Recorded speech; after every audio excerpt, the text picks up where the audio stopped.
আসসালামু আলাইকুম, স্বাগতম জানাচ্ছি বিবিসি নিউজ আন্তর্জাতিক সংবাদে। শুরুতেই সংবাদ শিরোনাম, এরপর বিস্তারিত।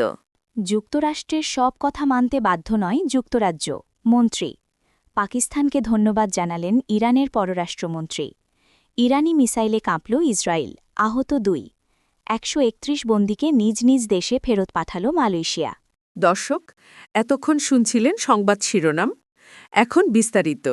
আপনি যদি ইসরায়েলের ধ্বংস চান এবং মুসলিমদের পাশে থাকেন, তাহলে ভিডিওতে লাইক করে চ্যানেলটি অবশ্যই সাবস্ক্রাইব করে দিবেন এবং আপনার মূল্যবান মতামত অবশ্যই কমেন্টে লিখে জানিয়ে দিবেন।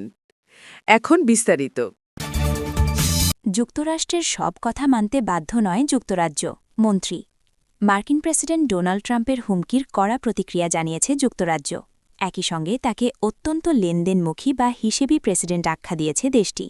যুক্তরাজ্যের পক্ষ থেকে দুই দেশের সম্পর্কের বিষয়ে এটি একটি অস্বাভাবিক সোজাসাপটা মূল্যায়ন, যেখানে বলা হয়েছে যে ইরানের বিষয়ে ট্রাম্পের বারবার করা দাবিগুলোকে এই প্রেক্ষাপটেই দেখা উচিত।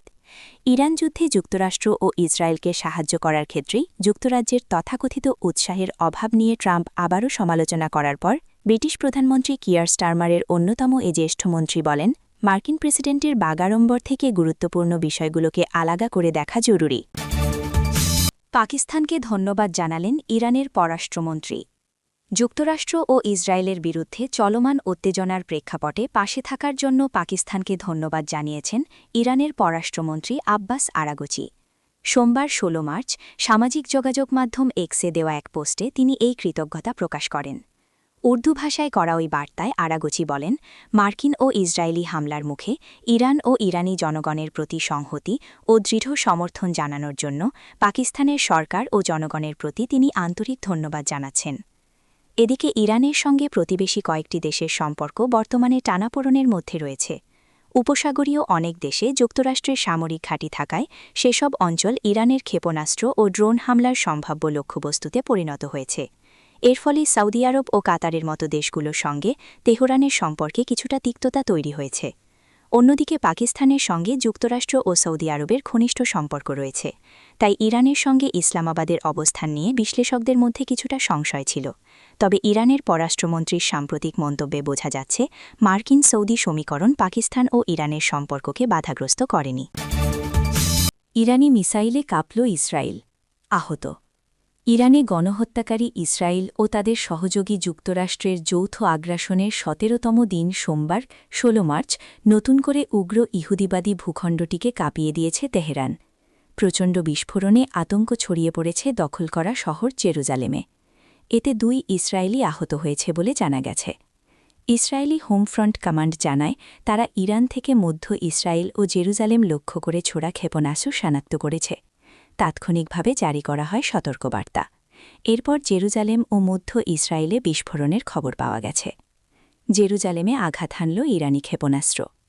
চ্যানেল 13 সহ বেশ কয়েকটি ইসরায়েলি সংবাদমাধ্যম জানায়, জেরুজালেমের পার্শ্ববর্তী বেত শেমেশ এলাকায় আবার হামলা চালিয়েছে ইরান। ইরানি ক্ষেপণাস্ত্র বা এর ধ্বংসাবশেষ আঘাত হেনেছে ওই এলাকায়। তবে ক্ষতির পরিমাণ এখনও অস্পষ্ট এবং তাৎক্ষণিকভাবে কোনো হতাহতের খবর পাওয়া যায়নি। ইসরায়েলি আহত। ইরানি ক্ষেপণাস্ত্র আসার খবরে পালাচ্ছিল এক নাগরিক। আশ্রয়কেন্দ্রে যাওয়ার পথে গাড়ির ধাক্কায় তিনি আহত হয়। ১৩১ বন্দীকে নিজ নিজ দেশে ফেরত পাঠাল মালয়েশিয়া। সাজা শেষে বাংলাদেশিসহ ১৩১ বন্দীকে নিজ নিজ দেশে ফেরত পাঠিয়েছে মালয়েশিয়া।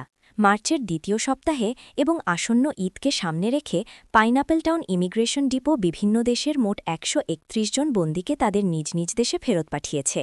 ফেরত পাঠানো বন্দীদের মধ্যে ৭০ জন ইন্দোনেশিয়ার, ২৯ জন পাকিস্তানের, ৯ জন ভারতের, ৮ জন শ্রীলঙ্কার, ৪ জন বাংলাদেশের, ৪ জন থাইল্যান্ডের, ২ জন নেপালের, ২ জন চীনের, ২ জন কম্বোডিয়ার ও ১ জন ফিলিপাইনের নাগরিক। সব বন্দীকে তাদের নিজ নিজ দেশে পাঠানো হয়েছে KLIA-1 ও KLIA-2 আন্তর্জাতিক বিমানবন্দর, সেনাই আন্তর্জাতিক বিমানবন্দর, পাসির কুদাং ফেরি টার্মিনাল এবং রান্তাও পাঞ্জাং ICQS সীমান্তপথ ব্যবহার করে। প্রত্যাবাসনের টিকিটের অর্থ বন্দীদের ব্যক্তিগত সঞ্চয়, পরিবারের সদস্যদের সহযোগিতা এবং কিছু ক্ষেত্রে সংশ্লিষ্ট দূতাবাসের সহায়তায় বহন করা হয়েছে। 16 মার্চ ইমিগ্রেশন বিভাগ এক বিবৃতিতে বলেছে যেসব বন্দীকে নিজ দেশে ফেরত পাঠানো হয়েছে তাদের ইমিগ্রেশন বিভাগের সিস্টেমে কালো তালিকাভুক্ত করা হয়েছে। নির্ধারিত সময়ের মধ্যে তারা কোনো উদ্দেশ্যেই পুনরায় মালয়েশিয়ায় প্রবেশ করতে পারবেন না।